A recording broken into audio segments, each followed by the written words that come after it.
Bon, alors maintenant, ce coup-ci, je ne vais pas vous faire venir pour rien, hein, c'est plus le faux départ. Vous êtes prête? Alors, on va accueillir Madame Elewek, c'est bon dans la prononciation, chef du département d'orthopédagogie de l'Université de Mons en Belgique. Elle est spécialiste de l'auto-évaluation et de la qualité de vie des services sociaux et médico-sociaux sur des personnes ayant des besoins spécifiques. Elle a aussi participé au rapport à l'INSERM sur la déficience intellectuelle et elle intervient à la CNSA sur la question de l'autodétermination. Donc je vous remercie, à vous de jouer. Je reprends le micro. Voilà, alors tout d'abord, merci de m'avoir invité aujourd'hui et d'avoir l'occasion d'échanger avec vous.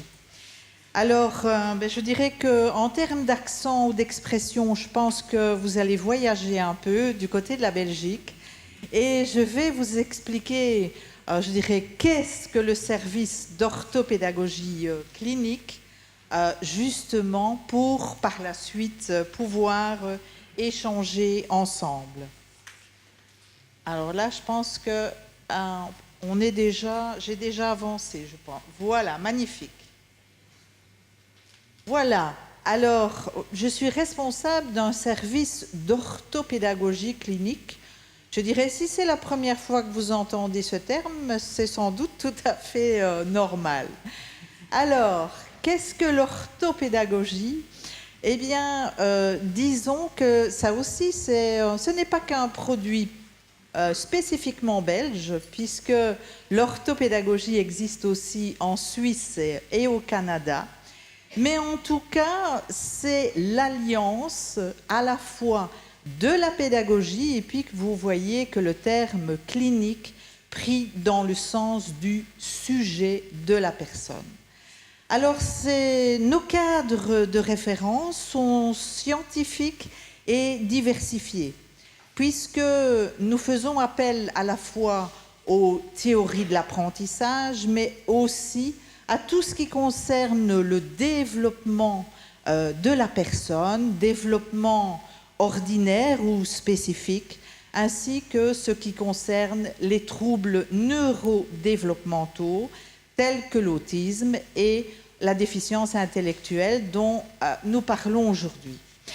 On a un point commun, tous ces orthopédagogues cliniciens, c'est qu'en fait, nous sommes centrés sur l'accompagnement des personnes à besoins spécifiques. Et là, on retrouve des termes qui ont été abordés dès ce matin, les personnes en situation de handicap. Par rapport à tout ça, c'est vrai que, je dirais, j'ai apprécié d'entendre dès le matin tous ces termes avec lesquels nous sommes en accord, tels que l'émancipation de l'être, de ses actions, et aussi l'égalité des chances. Alors, qui suis-je, qui sommes-nous? Eh bien, tout d'abord, un acteur autonome de la santé. Donc, ça rentre tout à fait dans le cadre de cette journée. Et nous avons des actes qui ont pour but la prévention, le dépistage, et donc, suite au repérage, notamment par des professionnels, par les parents souvent, qui viennent repérer et indiquer des signes qui manifestement peuvent les interpeller. Par la suite, il y a un dépistage et ce qu'on appelle un diagnostic psychologique, pédagogique, qui met en évidence tout d'abord les facteurs contextuels. Donc je pense que depuis ce matin, c'est une spécificité, c'est de mettre en évidence l'influence de l'environnement, naturellement en lien avec les caractéristiques des personnes, mais pas de manière secondaire, mais sans doute de manière primordiale. Alors on s'intéresse aux problèmes éducatifs, comportementaux, et y compris les troubles, ce qu'on appelle les comportements défis, le développement, le neurodéveloppement, l'apprentissage, et donc les troubles de l'apprentissage, ainsi que l'accompagnement de ces personnes.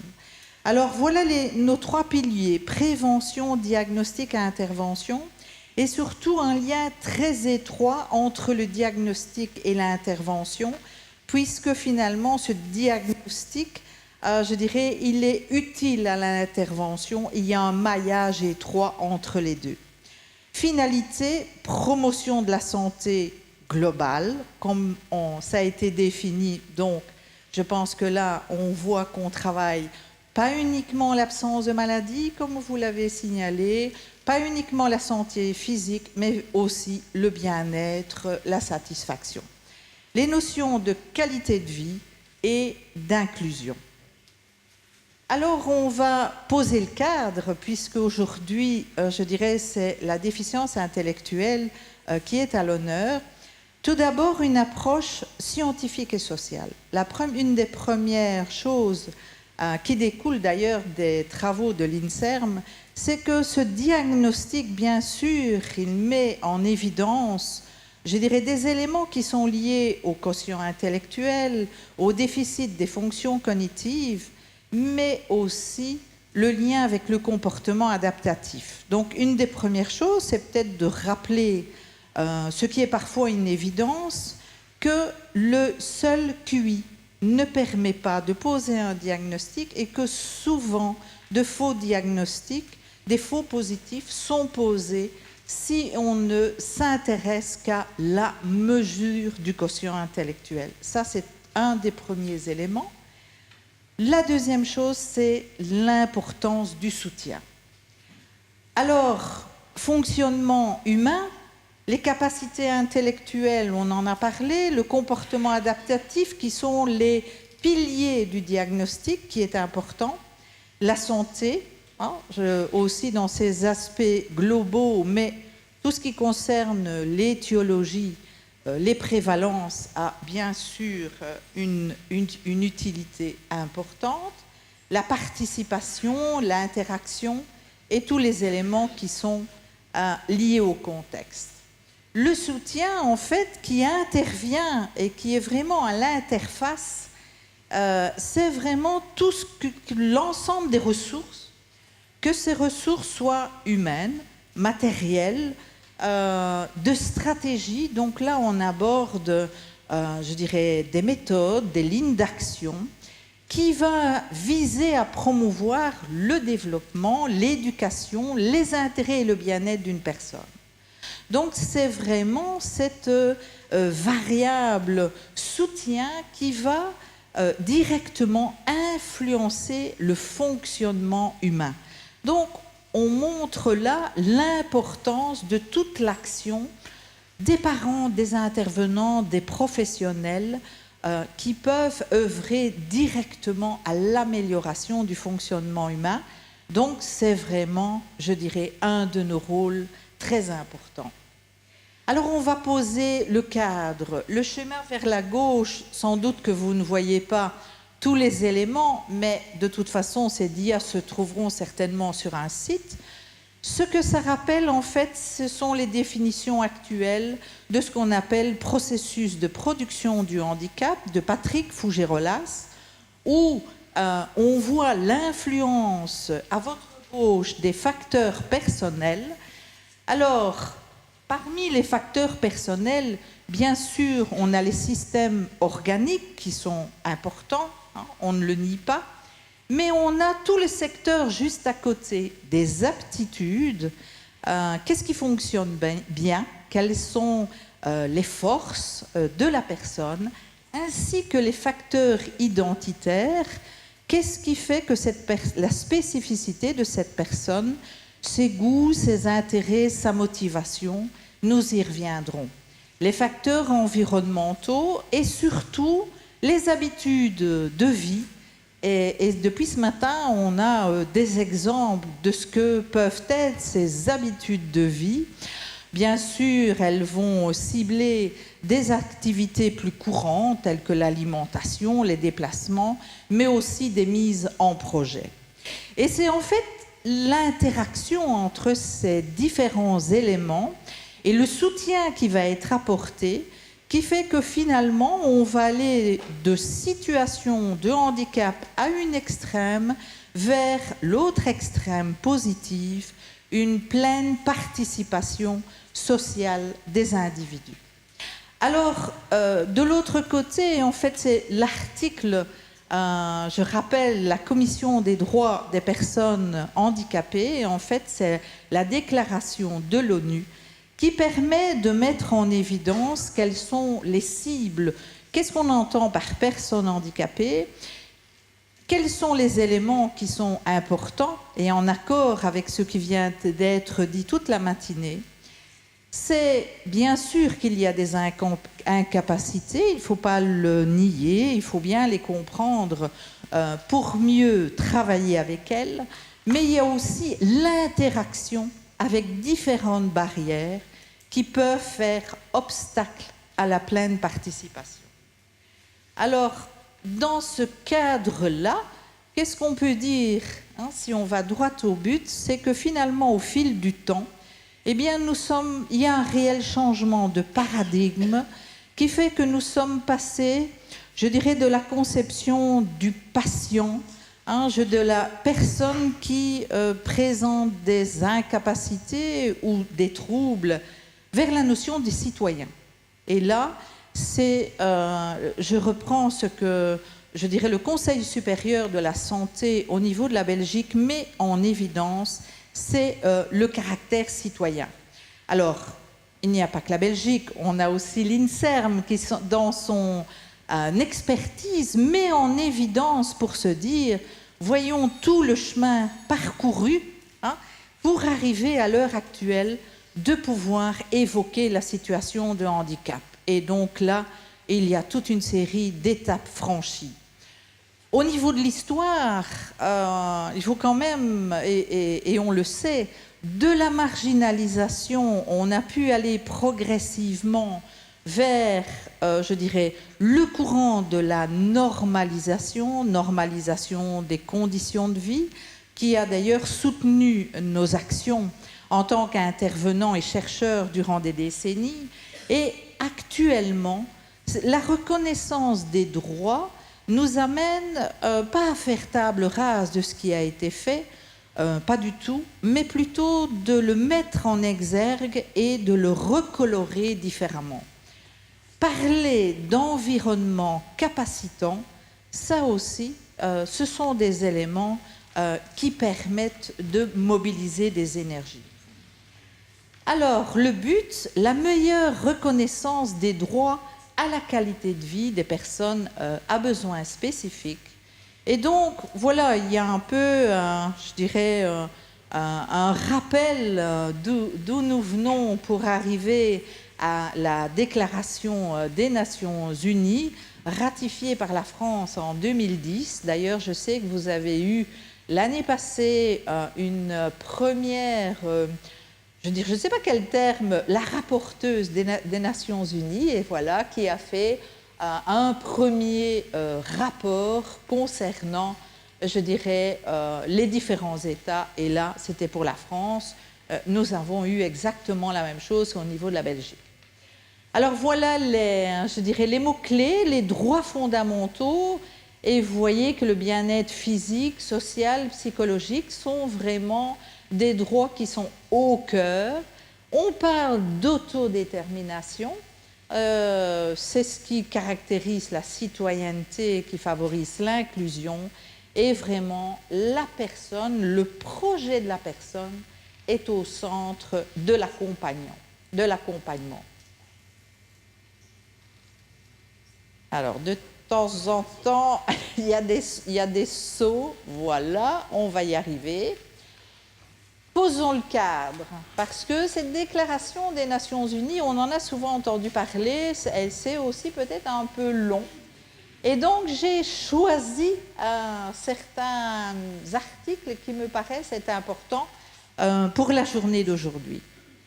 La notion de handicap évolue, et là, on remet vraiment au cœur, je dirais, de nos préoccupations, cette interaction entre les personnes et les barrières qu'on appelle comportemental, environnemental. Donc ça veut dire qu'il y a des possibilités d'interagir par rapport à ces barrières, reconnaissant l'importance pour les personnes de leur autonomie et de leur indépendance individuelle, y compris la liberté de faire leurs propres choix. Donc là, on a tous les enjeux des choix personnels, estimant que les personnes devraient avoir la possibilité de participer activement au processus de décision.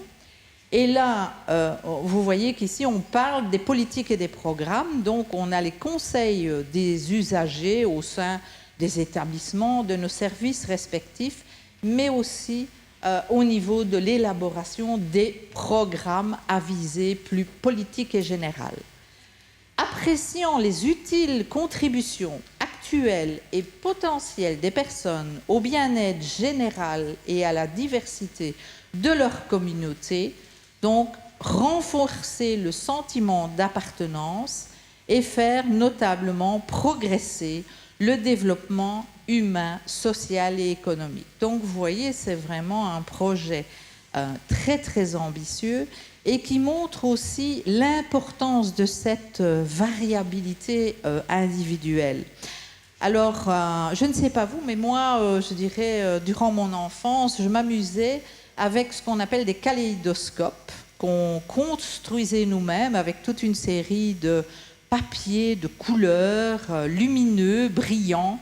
Et en fait, plus le matériel était diversifié, plus l'image présentée était la plus harmonieuse et la plus intéressante. Je pense que c'est un type de comparaison vers où aller.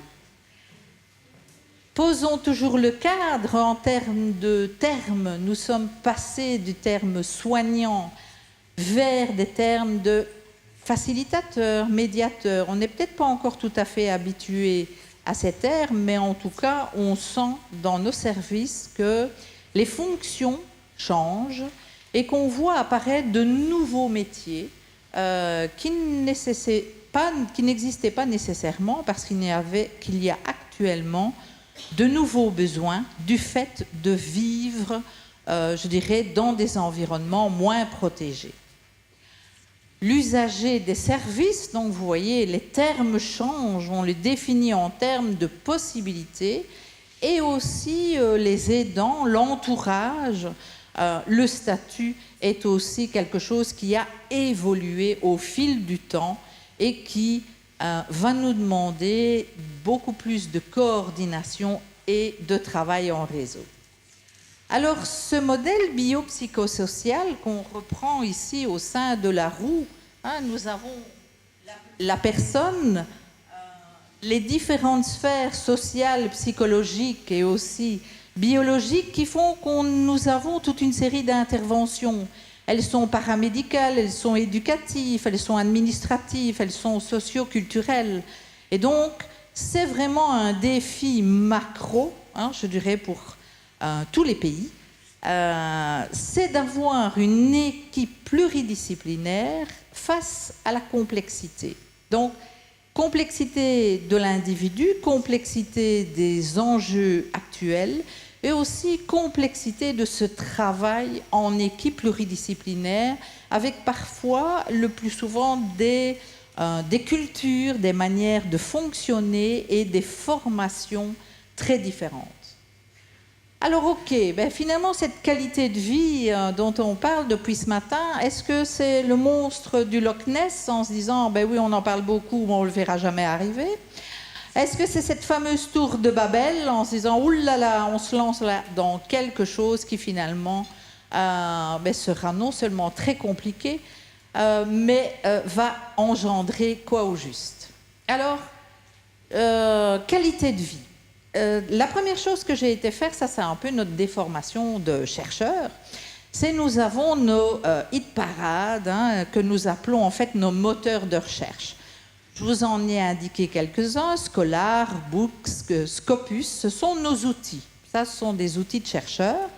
Et on va, quand je vais regarder qualité de vie et déficience intellectuelle, eh bien, je vois que depuis janvier 2018, et j'ai arrêté, je dirais, fin mai, on voit qu'il y a 52 publications en français et 1800 qui abordent ce thème de qualité de vie et déficience intellectuelle. Donc, c'est quelque chose qui rencontre la préoccupation, l'intérêt, non pas uniquement en France, en Belgique, mais de manière beaucoup plus large. Alors, le petit schéma à votre gauche, en fait, ce qu'il indique, ce sont des nombres.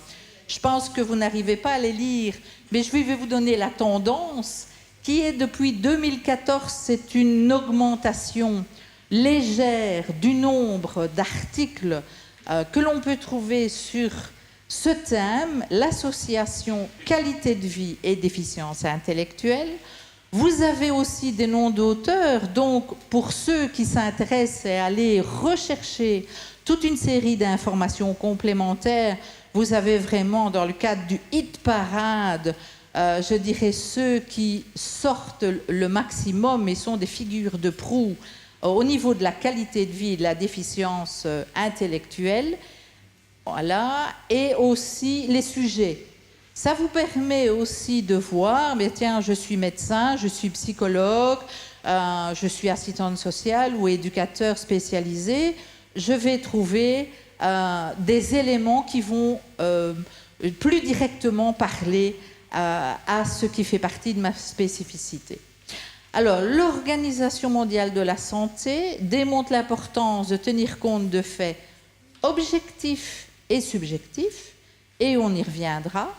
Ne pas limiter la qualité de vie à des perspectives de santé, compris, on entend santé physique, c'est beaucoup plus large, et considérer chaque personne comme sa propre référence, ça reste quand même un défi, je dirais, au niveau des interventions.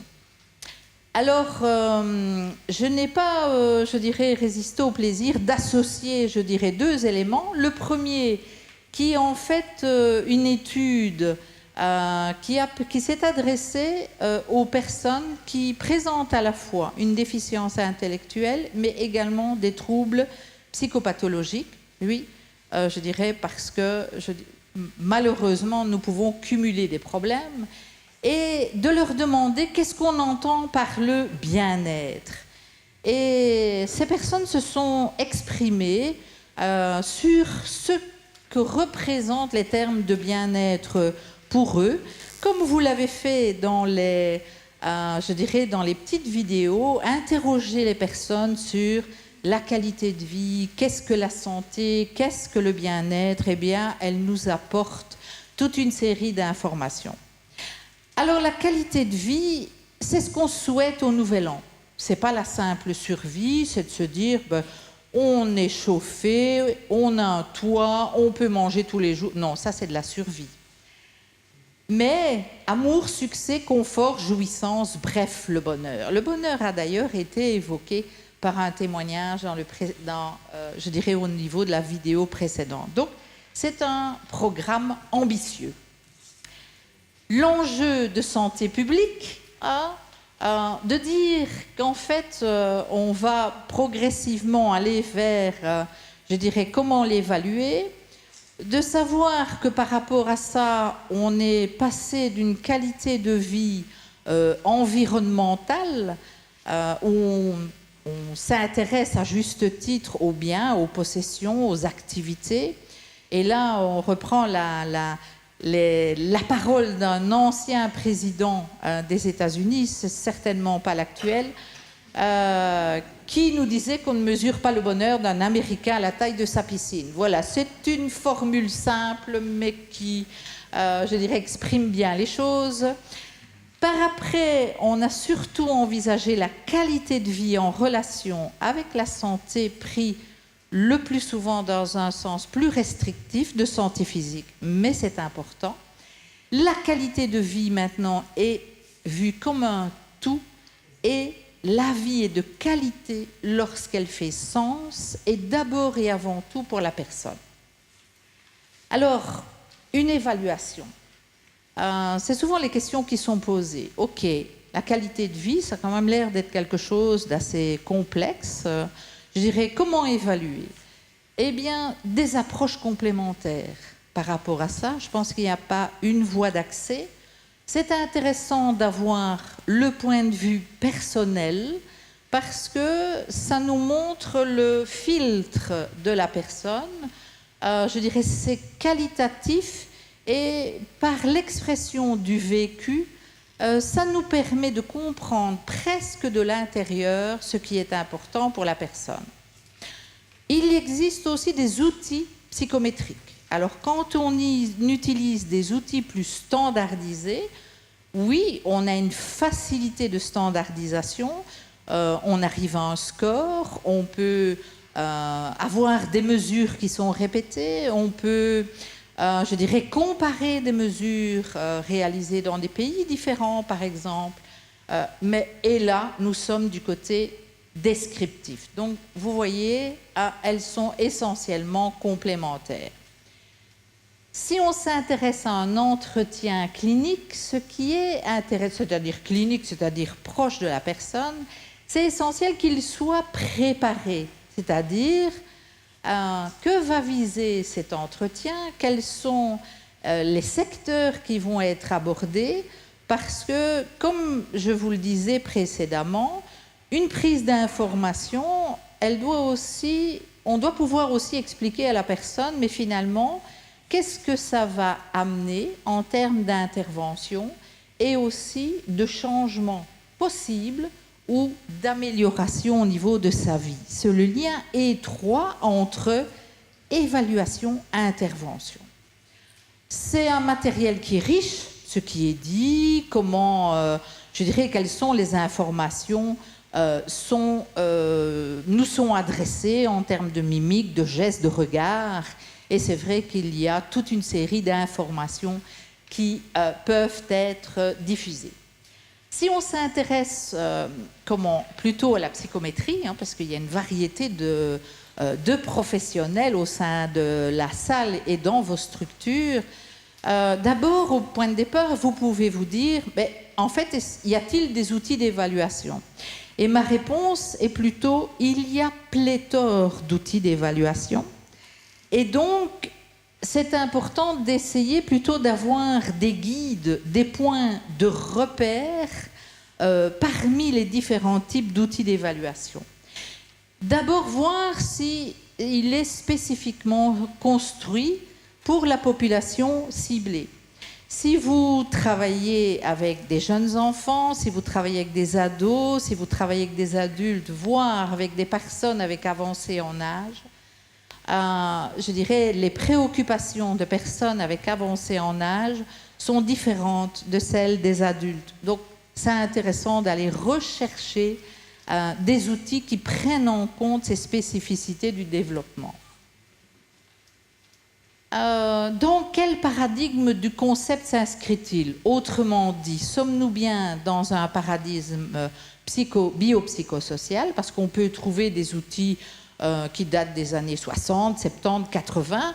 OK, si au niveau de l'histoire, on veut faire en sorte d'envisager l'évolution, c'est intéressant. Mais ce n'est peut-être pas tout à fait adéquat si l'on recherche une évaluation en lien avec les modèles actuels. Est-ce que cet outil va évaluer plusieurs dimensions au concept abordé? Et là, au fur et à mesure, je dirais, de l'exposé, je vais aborder ces différents domaines parce que, en fonction de vos intérêts, vous pouvez vous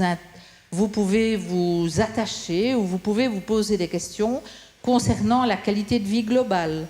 Certains, peut-être d'entre vous, sont plus dans les milieux scolaires. Alors, essayez d'aller voir la qualité de vie en milieu scolaire.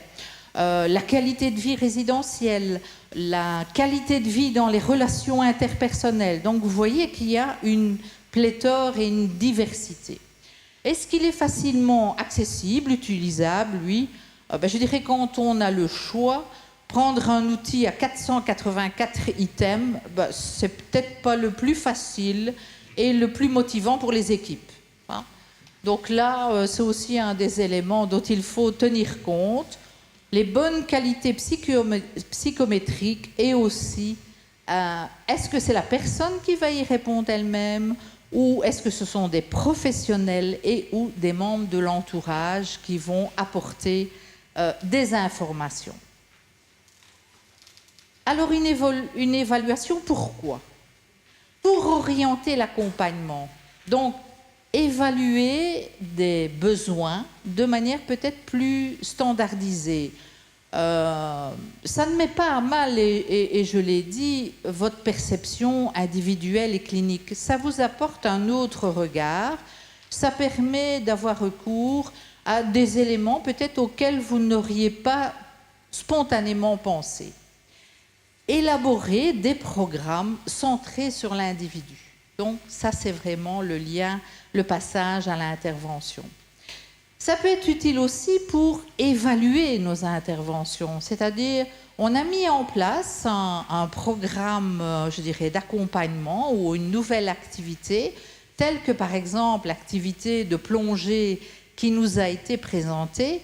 Ce serait quand même intéressant de se dire, avant l'intervention, par après, de recueillir les témoignages des personnes et de voir quelle a été l'évolution, dans quel domaine, en quoi ça peut être un enjeu pour certains.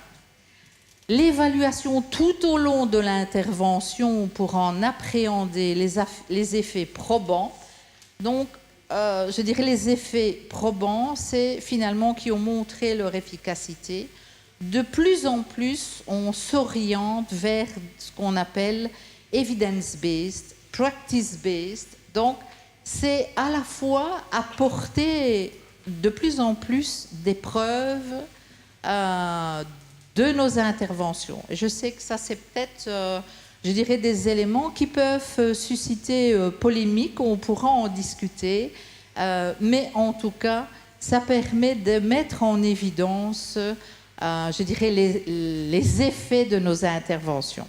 Et donc, pour améliorer la qualité des services, parce qu'il y a un lien étroit entre la qualité de vie et la qualité des services. C'est d'ailleurs ce qui a été mis en évidence en disant, pour privilégier, maintenir, améliorer le bien-être des personnes, il faut aussi penser au bien-être des intervenants. Alors, une évaluation. Quels sont les domaines et indicateurs de la qualité de vie? Donc, dans le hit parade que je vous ai, je dirais, dont je vous ai parlé, un des auteurs phares, c'est Shalhoub et Verdugo. Ça, ce sont vraiment les auteurs qui ont le plus travaillé sur qualité de vie et déficience intellectuelle. Ils font consensus de manière internationale, donc c'est aussi intéressant de se baser sur des informations qui sont largement reconnues par le milieu scientifique et aussi professionnel et donc plébiscitées. Alors, on met en évidence l'importance des mesures objectives et subjectives, ça c'est quand même quelque chose qui est rassurant. Que la qualité de vie est un indice composite, ça nous rassure, il y a de la complexité et c'est rassurant. Et un domaine altéré peut compromettre la qualité de vie en général et l'inverse. Donc, ça, vraiment, ça met en évidence le côté systémique de nos interventions. Et donc, dans les domaines, il y a différents domaines, le bien-être émotionnel, les relations interpersonnelles, le bien-être matériel aussi, le développement personnel, le bien-être physique, l'autodétermination, qui est un des fils conducteurs de cette journée, l'inclusion sociale et les droits. Donc, il y a 8 dimensions très importantes au niveau de la qualité de vie. Et au niveau de la littérature, vous allez trouver toute une série d'indicateurs qui vont un peu faciliter la tâche par rapport à des domaines qui sont très larges. Alors, je dirais, par rapport à ça, ce sont des domaines, je vais arriver progressivement à des outils d'évaluation. Je n'ai pas la prétention aujourd'hui de vous les présenter tous, Je pense que ce n'est pas l'objet de la journée, mais plutôt de mettre en évidence les enjeux. L'auto-évaluation, elle est plébiscitée. Donc, c'est important d'avoir les réponses directement des personnes, mais aussi de mettre en place des conditions qui vont favoriser l'expression de la personne.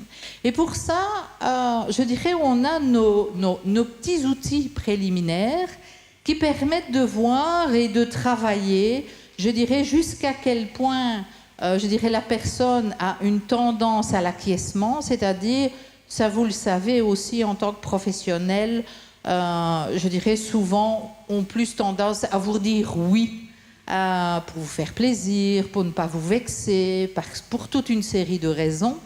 Et en tout cas, c'est important de mettre en place des stratégies qui leur permettent d'exprimer de manière fine ce dont ils pensent. Donc, on a des petits trucs et astuces, ça fait partie, je dirais, de nos moyens.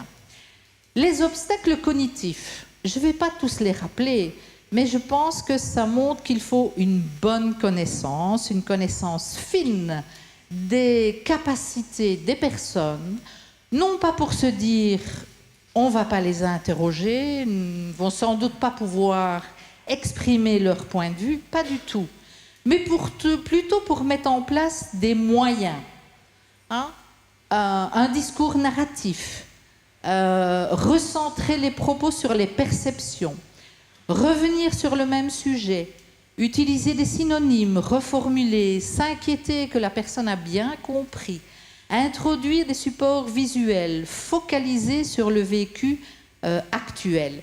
Alors, ces trucs et astuces, vous les connaissez. Langage simple, une seule idée par phrase, pas de langage technique, structure logique claire, pas d'abstraction, mais pas non plus d'infantilisation. Et voilà, je pense que cet après-midi, il y aura certainement dans les témoignages des personnes qui vont vous parler du FALC, le facile à lire et à comprendre, et ce sera l'occasion d'en discuter lors des tables rondes. Alors voici deux outils, j'en ai quand même sélectionné, et je dirais le premier, c'est l'échelle de Cummings. C'est intéressant parce que vous avez à la fois des données subjectives, des données objectives. On va s'intéresser au degré de satisfaction de la personne, mais aussi à la priorisation. Ça, c'est peut-être aussi quelque chose auquel on n'est pas nécessairement habitué, mais qui est un des points clés, c'est-à-dire nous priorisons nos objectifs, nos interventions. Et je pense qu'avoir le filtre de la personne sur ce qui est le plus important pour elle, là, maintenant, c'est aussi un guide pour l'action et qu'on peut resituer dans un cadre plus général. Je vous en cite d'autres. Si jamais certains d'entre vous sont intéressés, il y a toujours moyen d'échanger. La Mavie elle-même, je dirais, dans le modèle de processus de production du handicap de Patrick Fougerolas, il part de la mesure des habitudes de vie, mais sachez qu'il y a un outil qui existe. Et cet outil aborde différents domaines qui font partie vraiment du quotidien, la communication, les déplacements, la nutrition, et vous voyez les différents éléments qui sont abordés. Alors, en quoi est-ce intéressant? C'est-à-dire qu'on va d'abord recueillir auprès de la personne qu'est-ce qu'elle fait dans le domaine, quelles sont les activités qu'elle peut réaliser. Dans un deuxième temps, on va s'interroger sur les aides qui lui sont utiles. Elles peuvent être importantes, elles peuvent être multiples. Des personnes peuvent avoir besoin d'ajustements techniques, d'aide humaine, d'aide matérielle. Et en troisième lieu, on s'intéresse à la satisfaction. Et c'est comme ça qu'on peut avoir, je dirais, l'écho de la personne elle-même qui peut vous dire « Oui, c'est vrai, moi j'ai des difficultés au niveau du déplacement. » Difficultés, par exemple, non seulement physiques, mais au niveau de l'orientation. J'ai besoin des techniques d'aide humaine, mais en termes de satisfaction, ça c'est vraiment quelque chose qui est très important pour moi. Et ça nous permet de dresser au sein d'une équipe par des questions qui sont relativement simples, qui s'adressent à de l'observable et à, je dirais, de l'information qui nous vient directement des personnes, de dégager un profil. Et la notion de profil est aussi quelque chose qui est très utile dans nos interventions, parce qu'on n'est pas dans une logique tout ou rien. On ne part pas de zéro au niveau de la qualité de vie. On ne part pas de zéro dans le cadre des interventions. Mais de manière individuelle, ça nous donne la perception par l'individu des éléments qu'il trouve les plus satisfaisants et les moins satisfaisants. On a aussi d'autres approches que j'appellerais approches phénoménologiques, qui, elles, je dirais, au point de départ, c'est beaucoup plus centré sur des personnes avec avancée en âge, mais qui va rechercher des éléments qui sont importants. La situation actuelle, la situation désirée, et vous voyez, on peut même faire des scores, parce que bon, c'est toujours intéressant, parce que dans une équipe, on a toujours bien quelqu'un qui aime les chiffres, c'est précieux aussi. C'est là la diversité et, je dirais, les qualités collectives. Alors, pourquoi je vous parle de cette approche ? Parce que on parle du projet de vie, hein, c'est d'ailleurs, je dirais, au niveau de la CNSA, au niveau de la MDPH, vous êtes amené à réaliser, je dirais, des projets de vie. Et en fait, c'est un outil, c'est un point de départ vers la finalité de la qualité de vie. C'est surtout le résultat d'une élaboration, d'une maturation. Je pense qu'au point de départ, on a mis beaucoup l'accent sur le résultat. Il faut écrire un projet de vie. Et on s'est trouvés tous fort perplexes en se disant qu'est-ce qu'on va mettre dans cette demi-page à rendre à la MDPH. Et par contre, si on prend sous l'angle du processus, du résultat, on voit que c'est une élaboration qui nécessite l'identification des forces et des défis. Par la personne elle-même, par son entourage, par les professionnels. On va aussi essayer de... C'est cette fameuse notion de besoin qui intellectuellement paraît facile, mais pratiquement est assez compliquée parce que ça nous amène à mettre en évidence l'écart entre la situation actuelle et la situation souhaitée. Donc, vous voyez le lien avec mon appréhension phénoménologique. La maturation, il faut avoir les moyens nécessaires pour s'investir dans son projet d'avenir et donc là aussi ça va orienter nos interventions vis-à-vis des personnes.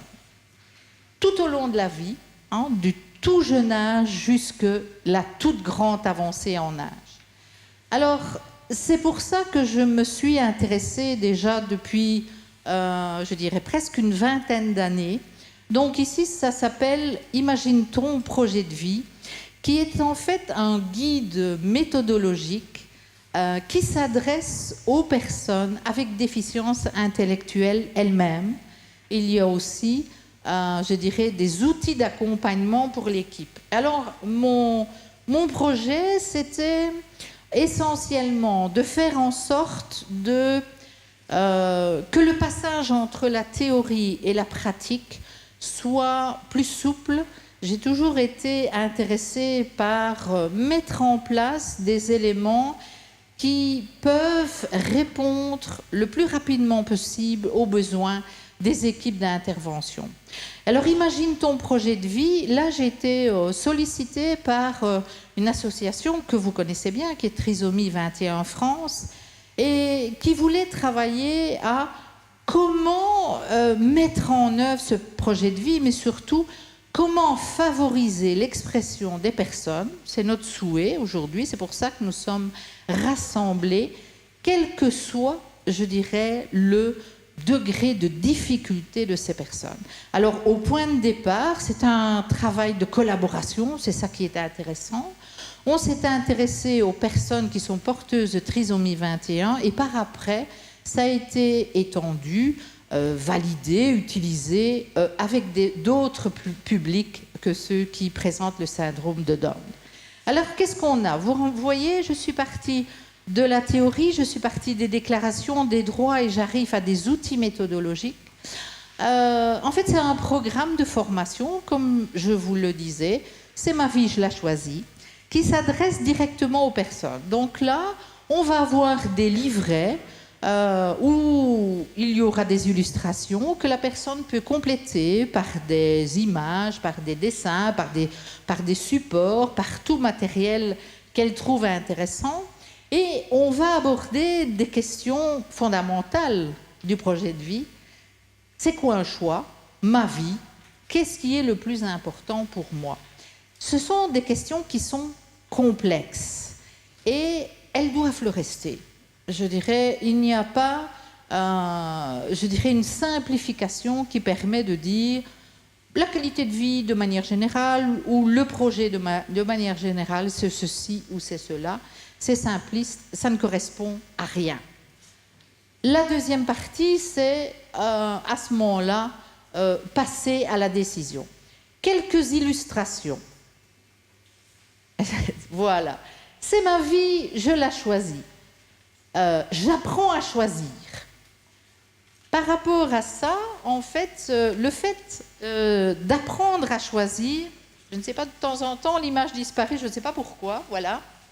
C'est un processus complexe et nous avons réalisé ce guide méthodologique comme si c'était une histoire à construire vous-même. Vous savez, ces fameux livres où si vous pensez que c'est l'auteur un tel qui est, je ne sais pas, le pharmacien qui est l'auteur, je dirais, du crime, allez à la page 17. Si vous pensez que, allez à la page 18. Et franchement, ce côté interactif, ludique, qui mobilise aussi du choix, on trouvait ça très intéressant.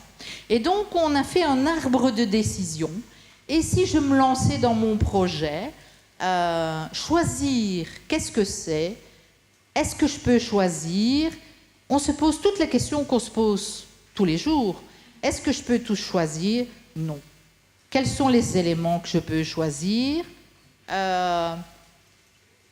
A-t-on toujours le choix? Mais ça, c'est quelque chose aussi à travailler. Non, on n'a pas nécessairement le choix de changer la couleur de ses yeux, de changer de parents, Non, on n'a pas le choix de tout.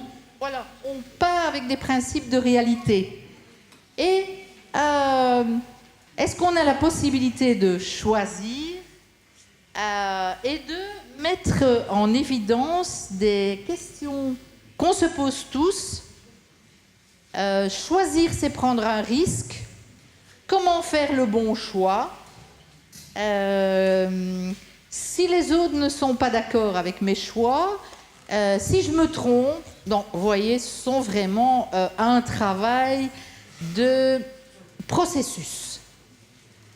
Autre illustration, je fais mon projet. Là aussi, on a des personnes qui plus rapidement vont vous dire « moi je m'intéresse à ceci, c'est ça que je veux faire ». Et puis on a d'autres qui sont notre principal défi, qui disent « moi je sais pas, je vois pas, je sais pas, c'est toi qui sais, c'est toi qui décides ». Alors le chemin va être un peu différent. Si la personne ne sait pas quoi faire, on va d'abord travailler des éléments qui sont liés à la perception de soi et à son identité. Et là, on a un outil qui s'appelle « J'étais, je suis, je serai ». Pour se projeter dans l'avenir, il faut d'abord avoir connaissance de qui on est maintenant, avec ses ressources, avec aussi ses défis, de savoir qui on a été pour pouvoir se projeter dans le futur. Ça, c'est de la psychologie du développement et c'est utile pour chacun d'entre nous. Si ce n'est que pour les personnes avec besoins spécifiques, eh bien, nous allons mettre en place des outils pour les aider à trouver leur propre chemin. Voilà. Alors, c'est ma vie, je la choisis. On va travailler sur le parcours de vie. Et donc le parcours de vie, c'est quelque chose qui est aussi complexe, puisque c'est une combinaison de trajectoires. On a toute une série d'événements qui font partie de notre histoire de vie. C'est à la fois temporel et géographique. Je pense que ce n'est pas par hasard, je dirais, qu'il y a des associations départementales, parce qu'il y a un ancrage territorial, il y a des réalités qui sont les vôtres et qui ne sont pas nécessairement celles, par exemple, du département du Nord. J'en parle parce que j'ai l'occasion de les rencontrer fréquemment. Rythmées par des transitions, des ruptures, des continuités. Là aussi, vous savez combien ça peut être difficile. Je dirais, ces changements, comment peuvent-ils être appréhendés? Et surtout, comment accompagner la personne pour que on arrive à des étapes et que finalement, on ne soit pas dans de la discontinuité. On a des événements qui peuvent être en cascade. Ces événements peuvent concerner le contexte, la personne. Il y a des événements décidés ou fortuits. Pour vous, ça paraît être OK. Pour vous, ça paraît être peut-être des évidences. Mais lorsqu'on souhaite travailler ces éléments-là avec les personnes, c'est de rendre cette complexité plus facilement abordable par elle-même. Tout ça, je dirais, dans une perspective de développement humain, d'approche écologique. Alors, C'est ma vie, je l'ai choisie. On voit aussi que travailler le changement de la personne, par exemple, mettre en évidence des éléments qui sont positifs, d'autres qui le sont moins, des changements contextuels, un nouvel emploi, une séparation conjugale. Donc, vous voyez déjà, essayer dans la complexité de mettre en avant les forces, les défis. Et puis cette zone d'interaction, de changement personnel et contextuel. En fait, cette DIA, elle est reprise d'un projet interrégion qui en fait sont des programmes soutenus au niveau des fonds européens. Ici, c'est, je dirais, France-Wallonie, et donc c'est le sud de la Belgique et le nord de la France, parce qu'il y a une couverture territoriale. Et si je vous en parle, c'est pour vous inciter à aller voir vos partenaires du Nord, et notamment d'échanger avec les papillons blancs d'Hasbrook, parce qu'ils font aussi toute une série de choses intéressantes. Pour ceux qui sont intéressés par la technologie, qui veulent surfer sur Internet, allez voir ICED, j'ai dit, c'est l'intitulé clair du projet, c'est de l'autodétermination, et vous allez trouver un site où progressivement toute une série d'informations vont être mises à disposition des personnes qui s'intéressent à la qualité de vie et au projet de vie des personnes à besoins spécifiques. Alors, C'est ma vie, je l'ai choisie. On a parlé de désir. Alors, oui, comment est-ce qu'on va essayer, ça a été une de mes grandes interrogations, comment essayer d'appréhender au plus près le filtre de la personne? Parce que on lit parfois des éléments qui nous disent oui, ok, d'accord, ça peut être le projet peut-être d'un père ou de parents ou de l'entourage, mais en quoi est-ce que ça correspond vraiment? C'est un véritable défi. Alors par rapport à ce défi, on n'a pas de solution. Je pense qu'il n'y a pas de solution miracle à sortir, je dirais, de notre boîte à secret ou à malice. Mais par contre, vous faire part de toute une série d'outils qui peuvent être utilisés, facilement utilisables, qui peuvent servir de support pour travailler ces éléments-là avec des personnes adultes. Que veut dire plaire? Que veut dire être avec les autres? Que veut dire commander, etc. On prend tous les désirs fondamentaux qui nous caractérisent en tant qu'humains et on essaie d'appréhender ces éléments-là. Parce que qu'est-ce qui fait une des parties de notre individualité? C'est nos priorisations. c'est ce que nous mettons d'abord dans l'ensemble de ces désirs, s'organiser, commander, tenir des promesses. Quel est en fait notre hit parade? Quels sont les éléments qui sont les plus importants pour nous? Voilà, là aussi, je vous parlais de la ligne de vie, bébé, enfant, adolescent, maintenant. Vous voyez que ce sont des choses qui sont des supports qui permettent de soutenir la démarche d'appropriation. On travaille la ligne du temps, on va rechercher des éléments. Donc vous voyez, c'est plutôt la manière dont ils sont organisés, mais en soi, ce ne sont pas des moyens coûteux au niveau matériel, mais plus en termes d'heures de travail de professionnels.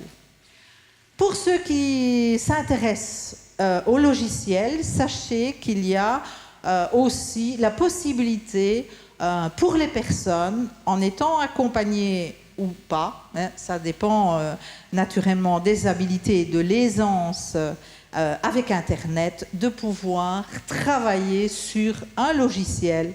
C'est ma vie, je l'ai choisi.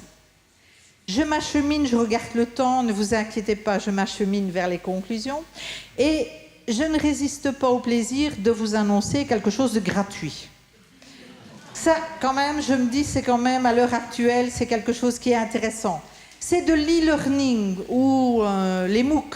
Donc, c'est accès gratuit, tous ceux que ça intéresse. Et donc, vous pouvez y aller.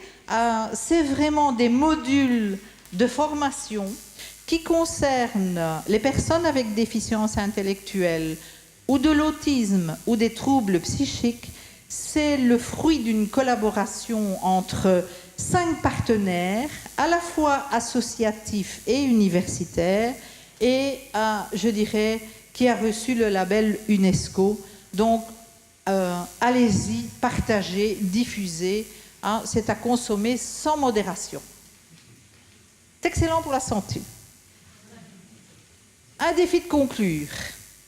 Et surtout conclure par des défis. Parce que c'est vraiment une tâche macro. Soutenir la personne en contexte, identifier ses besoins, ses désirs, les ressources. L'équipe pluridisciplinaire, c'est vraiment de la complexité. C'est aussi de la formation initiale, continuée. Nous avons les mêmes défis. Donc je pense que là, ils nous concernent tous. Tout ce qui est lié à la transition et à l'identité est vraiment des éléments qui sont complexes à travailler au sein des équipes. Interroger ces pratiques, un enjeu de promotion de la santé, car en fait la qualité de vie, oui bien sûr ça peut être un résultat, mais c'est essentiellement un processus. Et là aussi, je terminerai. Voilà. D'abord il y a une petite photo du bâtiment, je dirais, de la faculté de psychologie et des sciences de l'éducation. Ça se situe à Mons, en Belgique, et vous êtes tous cordialement invités. Faites le trajet, vous allez voir. Le bonheur n'est pas dans la recherche de la perfection, mais dans la tolérance de l'imperfection. Voilà, je vous remercie de votre attention.